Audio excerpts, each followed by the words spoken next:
Good morning, Facebook. So today I want to just go back to basics. So to be in a calorie deficit, we're under calories. We're under what we normally burn in a normal day. That's that about doing nothing plus any extras we do walking about, which is your BMR basically. You can work out your BMR calculators, very simple. Or you can be in a calorie surplus. Now, if you're gaining weight, you're in a surplus. If you're losing weight, you're in a deficit. So as simple as that, forgetting everything else, if you want to lose weight, be in a calorie deficit. Added on to that, look to up your protein levels. If your protein levels are higher, you're going to feel fuller for longer. You're not going to want to binge. You're not going to want to snack. You're not going to feel like you need to snack. So calorie deficit, high protein. If everybody took that on, it'd make a difference, I'm sure. Just some little changes. All we want to do is see little changes. We don't want to see mass changes, because who can do mass changes? Who's got time to do mass changes? So a few other tips: more water, move more, whatever it is you like to do. It doesn't matter what you want to do. If you want to go biking, you want to go walking, you just want to do some stretches, you want to do some YouTube workouts, whatever, you want to listen to a DJ all night and dance around in the living room, whatever, matters not. We could all probably take less alcohol, so we can just take some alcohol out. If it's a thing you're drinking 10 cans a night, and you always start at 4 o'clock, start at 5 o'clock, then just go on to 6 o'clock week after, then make it 7 o'clock. And if you're always going to bed at 10, it's just limiting that amount of time, and in turn it'll have an effect. And as I said, just up your protein in what you're having for breakfast.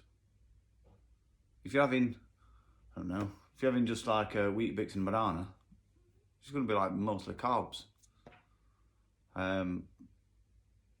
You could mash your Weetabix up, put some protein powder in there, or you could just change your breakfast and let's have bacon and eggs. Who don't like bacon and eggs? Let's have bacon and eggs. Good for fat, good for bacon, good for protein. Get some bread in there, got carbs, boom, done. Chopped tomatoes, absolutely nothing.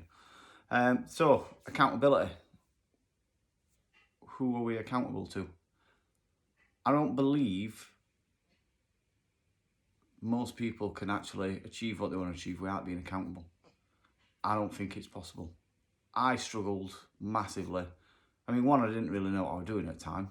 This was quite a few years ago. So I was just going with what I thought were right, but it turns out it's not right. And I was actually quite tired and sleepy and didn't really want to do much, to be fair. We were going to the gym and it were half-assed, and it weren't very good. Being accountable, if it's just to yourself, can you trust yourself? Probably not. Accountable to a friend, it'd have to be the right friend. You'd have to have a friend that's wanting very, very similar to you are, so you can sort of push each other and step out. And when one of you don't want to go for a walk and other one does, you've got to be able to push each other. So you've got to be the right friend. You don't want to be asking a friend that doesn't really care what your best interests are. So public accountability.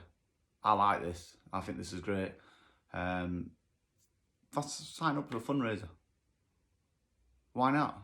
Why not do a fundraiser? Why not try and raise funds for a charity that means something to you, that you can step out and put it all over Facebook, put it all over your Instagram, TikTok, whatever you do, put it all over that to say you're going to do something every day for the month of March, because that's going to make you quite accountable and you're going to do it.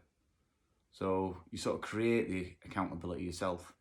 Obviously, my accountability, if you join my plan, obviously you get a diet, you get a training schedule, check-ins, support, and I'm contactable 24/7. A lot of my clients contact me. It can be any time. If I'm awake, I'll reply. I've had contact this morning as early as 6:30. They just needed a bit of support this morning. I've pushed them on. They aren't now walking. You know what I mean? They could have sat there and done nothing. I always say, never ever sit there suffering. Just ask questions. That's what we're here. That's what I'm here for. Ask questions. I love questions. If you're asking me questions, never apologise for asking them, because at the end of the day, I want you to ask, and it's probably because I've not told you. Or if it's just a bit of emotional support you need, that's fine. But we need to step out of our comfort zone. What is the biggest thing that we don't like, or what's stopping us from doing what we want to do? If you're totally happy with yourself, then crack on. Take these videos, have a quick look at, try and, like I said, get your protein level up, make sure you're in a calorie deficit, winner. But if you're not happy and you can't do it, ask. You've got to make that first call. We didn't gain weight in a month, and we're not going to lose it in a month. It's something you need to sustain, it's something you need to do going forward, and it's something you need to be aware of.